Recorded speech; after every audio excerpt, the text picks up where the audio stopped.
Alright, so we're going to add a weapon to our avatar in this tutorial using gesture overrides, which does require VR, just as a note. To begin, I just want to make sure you guys have the SDK installed into your assets, and also make sure you have your avatar descriptor and an animator on your avatar. You can leave these two custom standing and sitting animations empty and the controller empty for now. Set up your view position and set up your default animation set, whatever you need. Once you have that, I'm also going to show you how to get the animation window before we start. You just click on window and then go to animation. If you're ever looking for a window in Unity, that's where you'll find it. It'll pop out in a separate tab. I like to have it down here. You can just drag the little title thing anywhere you want. You could put it over here by the inspector too if you want.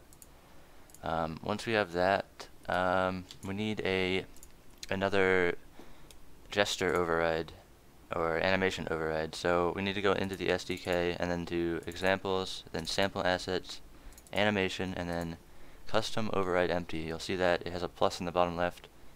You just want to click on that and hit Control D, which will duplicate it.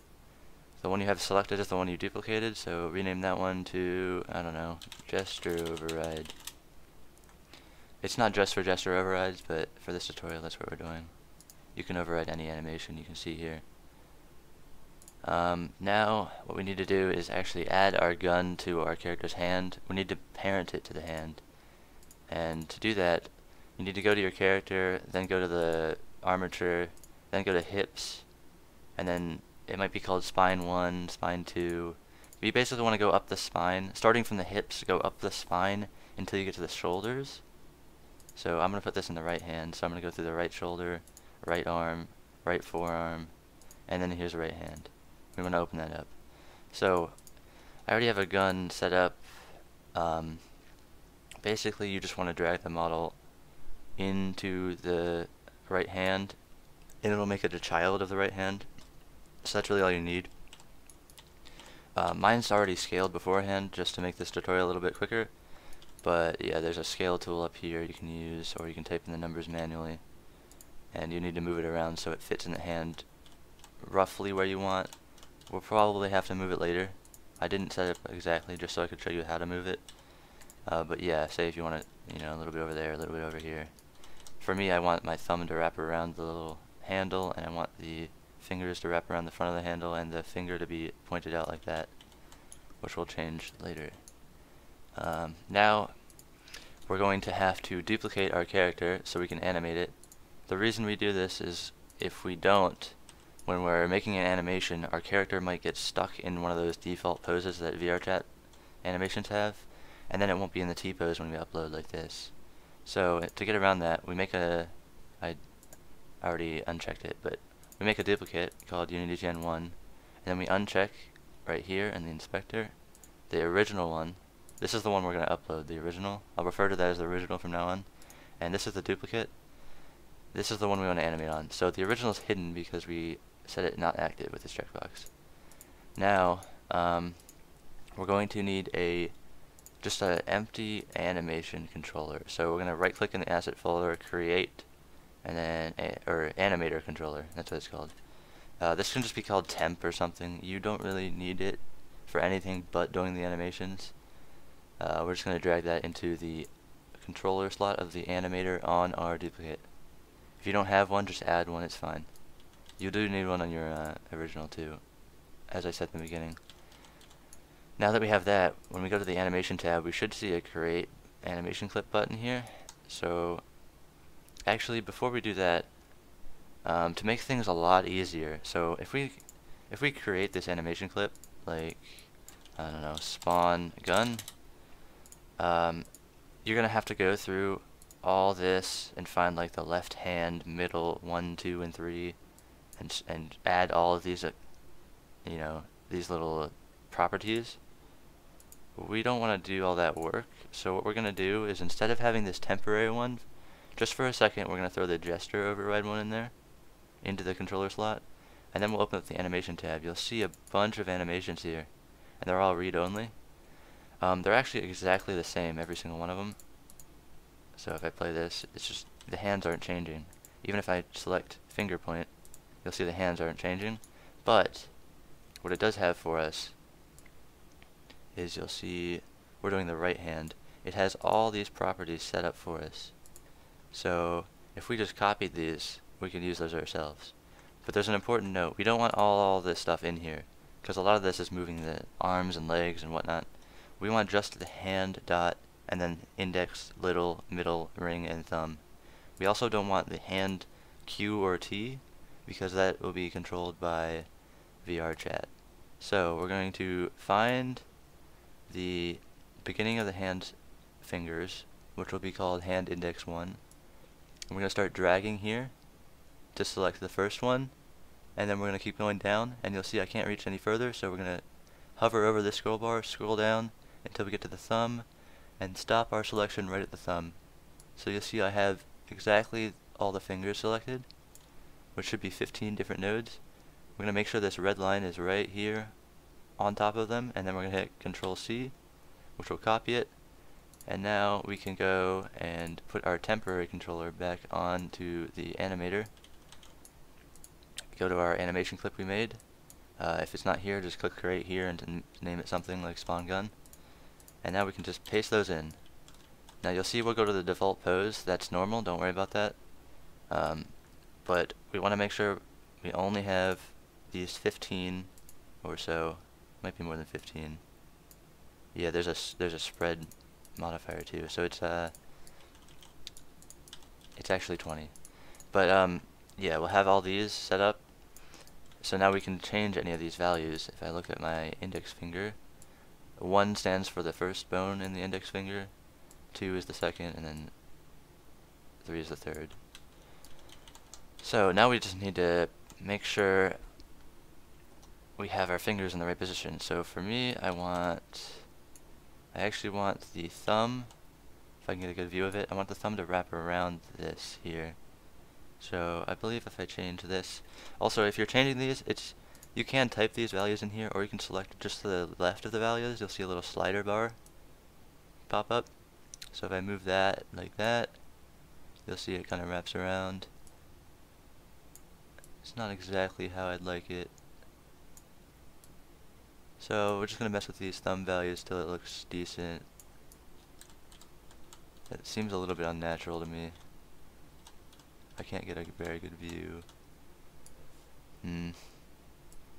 I might skip part of this in the video just to speed up, but yeah, we're going to position our fingers in the way we want them, basically. So I also want my index finger is fine right now. I want my middle finger to be stretched, but we don't want to use just the first bone to do all the work. We want all of them to stretch around. That's the wrong one. So something like that. It looks like we're going to have to move the op around. So I'll show you how to do that in a minute. But for now, we're going to get the fingers roughly where we want them. So we know we want the ring and the pinky finger to also wrap around a little bit. So we'll do that real quick.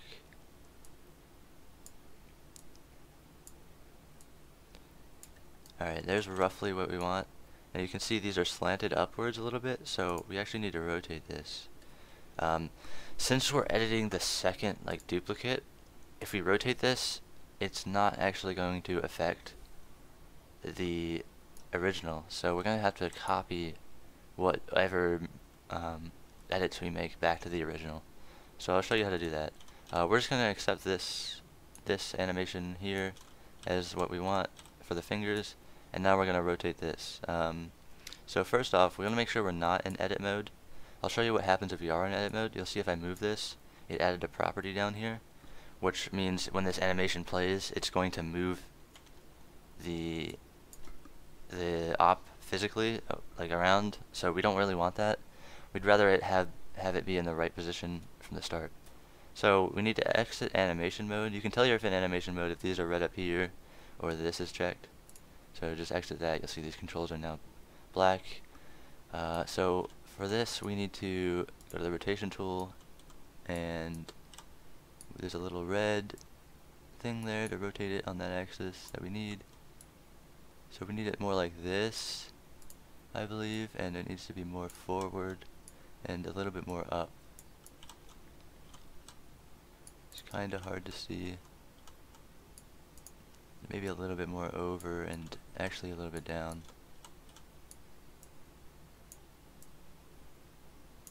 That looks alright. We might want to change the spread of this index finger so it points more this way instead of up to the left, or to the right. So, since we made those changes, we're going to have to copy these values. I'll do that in a second. First, let's fix the index finger. So, I'm assuming the spread should do it. There we go. Alright, so now we need to get the rotation and stuff we changed. We also want to make sure we didn't have any extra like rotation and position that I was talking about down here. If you do, remove those and make sure you're not in animation edit mode, which we are right now.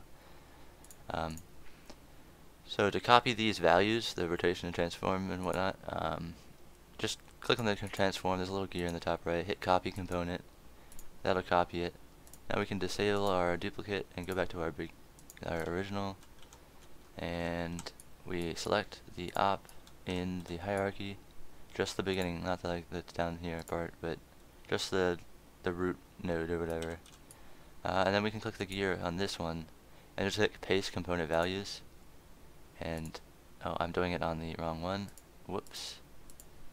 I can just click here to select it. So this is, I was doing it on the duplicate.